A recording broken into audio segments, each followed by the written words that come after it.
So I was part of a summit recently, and I cannot remember who said this, but it was such a good saying, and I thought I'm going to crib that, and now I can't even give them credit. Who was it?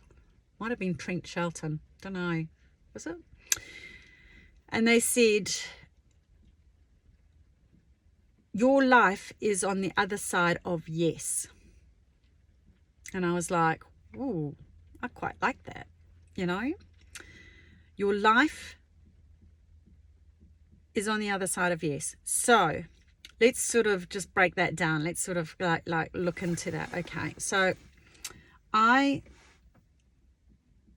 one of the biggest issues with people starting their own businesses, and it's not just starting their own businesses. This, people say to me, oh, you do coaching and whatnot. And I've got to tell you, when you own your own business, you are the business, especially at the beginning, right? And if you're a mumpreneur or a solopreneur, you really are the business. You are everybody, aren't you? You're from the toilet cleaner right through to the CEO. That is you, baby. That's who you are. So if you have a meltdown, baby, you got a problem with your business because your business can't function. So this is one of the reasons I'm doing all my Prosper Mum stuff, is to have it where it's so digitized that, and you have a virtual team, AI, tools that can implement and run irrespective of where you are at emotionally, which is why I'm so big on, it's a mindset game. The 80%, I reckon, of successful business is because of your mindset. If you think it's going to be hard, you're not going to do it. Business people, they find a way. Like successful people, they find a way, don't they? And it's like this whole thing, this hesitation that we sit around, should I, shouldn't I, shouldn't I, maybe I will. And you start going into analysis paralysis. Okay, you start asking all the wrong questions. Well, maybe if I did this, and possibly if I did that, and that could go wrong, then the fears kick in. Then you've got your parrot shoes on, hey, where the parrot is sitting on there going, well, who do you think you are, doing that? You didn't grow up in an environment like that. We don't do things like that in this family. Oh, I've spent all my money and my education, money on spending you, getting you through university so you'll be a doctor or a lawyer or whatever. And now you want to go off on your own and do your own thing. You've got this grandiose idea that's going to fall flat on its face, judgments. Honestly, and before you know it, you go, maybe I won't do it now after all. So it's that whole thing. Your transformation comes through saying yes. Do you know what? It's that whole Louise Hay thing. God bless her.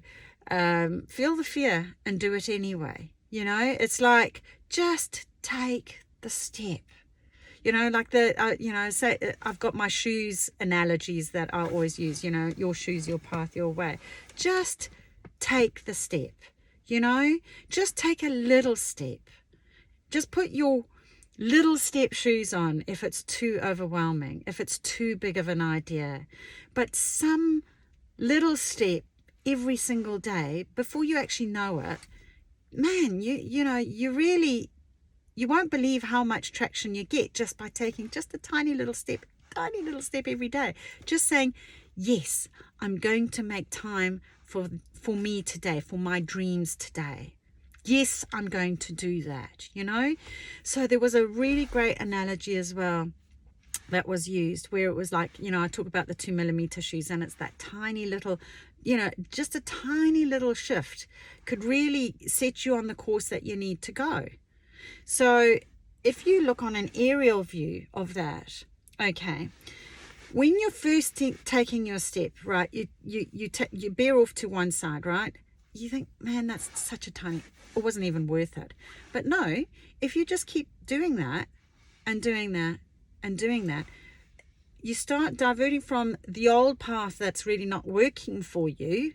Okay, and this doesn't have to just be about business. This can be in life about, whatever your dreams are, whatever it is. It could be relationships. It could be I don't know, doing exercise, you know, getting a better physique. I don't know, you know, like these different, do you know what I'm saying? Like, so for example, in the terms of relationship, it could be that, do you know what, I am going to just actually go out with my friends, and who knows, I might meet someone.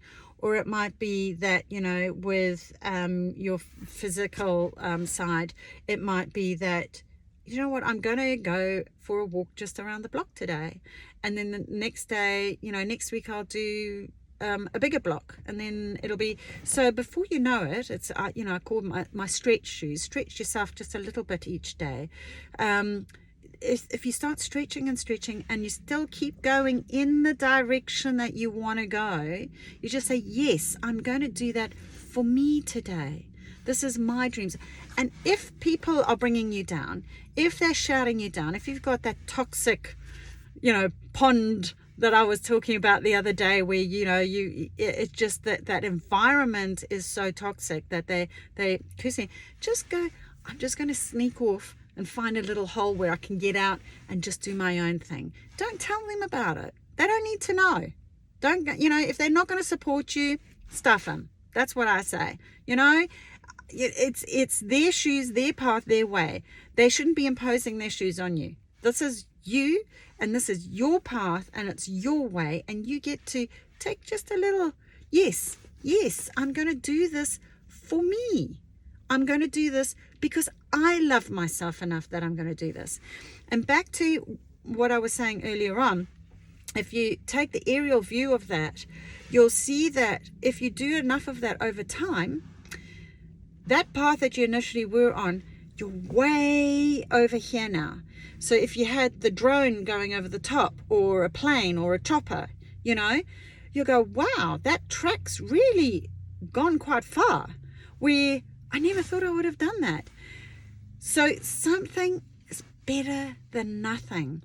And you can't transform if you keep saying, no, I'm not going to do that. No, I'm too fearful. And I am going to talk about regret, I think, is one of the things. Because one of the things that really struck me a while ago was that they found that people on their deathbed, sounds pretty dark, sorry, just going to go there for a little bit. They ask them, you know, they always talk about, you know, do you have any regrets? And people always seem to think, you know, I've always thought this as well, that it's regrets about what you have done. Now, yes, there are those, you know, it's like, oh, I should never have done that. You know, we've all got them. You know, the regrets that you're like, I can't believe I said that. I can't believe I did that. You know, whatever it is, I behaved badly and I really shouldn't have. I made a poor decision and I shouldn't have. Yeah, we've all been there. And I don't think there's any exception to that. I really don't, you know.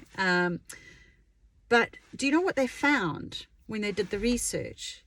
That it was a regret for what they had not done that was more significant to people on their deathbed than the regrets that they had done. So I'm going to say that again. It's the regrets of not having done that was the biggest regret for people passing. And I got to tell you, like, I was listening to Gabor Mate, and he used to work in, you know, the hospice and final days care unit, whatever they call it, palliative care, isn't it? And he said it's amazing. He would listen to a lot of people and they become very human again. They go, oh my gosh, I should have done this. I could have done that. And it was like, that resonated. I was like, oh, that's the same message, isn't it? And it's just like, just don't want that for you. You know, it's like, project yourself.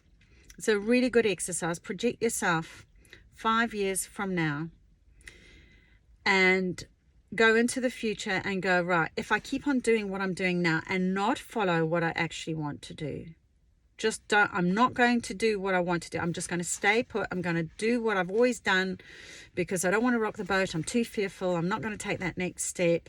to transform my business, my physical, whatever it is that you want to transform. And just go, okay, I want you to close your eyes and then just think about, how would you look? How would you feel? Okay, what would you hear? What would you see? Okay, just go through that exercise and actually make time to do this exercise, because I'll tell you what, it's quite impactful. Then I want you to go back, now project it into 10 years into the future, and then I go into what I call the rocking chair. It's the end of your life. You're looking back on your life and you're rocking back and forward, and you're telling people about what you have and what you have not done and what you've achieved and what you haven't. You know, it's not all about achieving. It can be that, you know, I made time for my kids. I made time for connection. Whatever your transformation is that you need, a spiritual transformation, whatever it is, physical, it doesn't matter. And you go, damn, I did it. I went full out. I went full out and I did it. Okay. Or are you sitting in the rocking chair going, I would regret not doing that? Then I want you to come back into the present, and then I want you to think of having taken the action that you're holding back on. All right. What is it that I'm not doing that I should be doing? And I want you to come back into where you are. All right. And then I want you to do the same exercise, but where you have taken action. All right. Towards your dreams, towards whatever it is that you're wanting to achieve. Okay. Whether it's your, you know, physique or your business or your, you know, relationship, whatever it is. Okay. Project it into the 5 years. Close your eyes. Think about it. What do you see? What do you hear? And what do you feel? Then I want you to do it 10 years out. And then again at the end of your life. And notice what a huge difference it makes. Okay? Don't live with regrets. Say yes to your dreams today. Okay? I hope you found that useful. Please do that exercise. Give me some feedback. Comments, likes, subscribes, anything you can share in the Facebook group if you're not comfortable doing it on the YouTube channel. You can DM me in the Facebook. It's free to join. Okay? VICKI JANE group. Hope you found that useful. Your shoes, your path, your way. Namaste.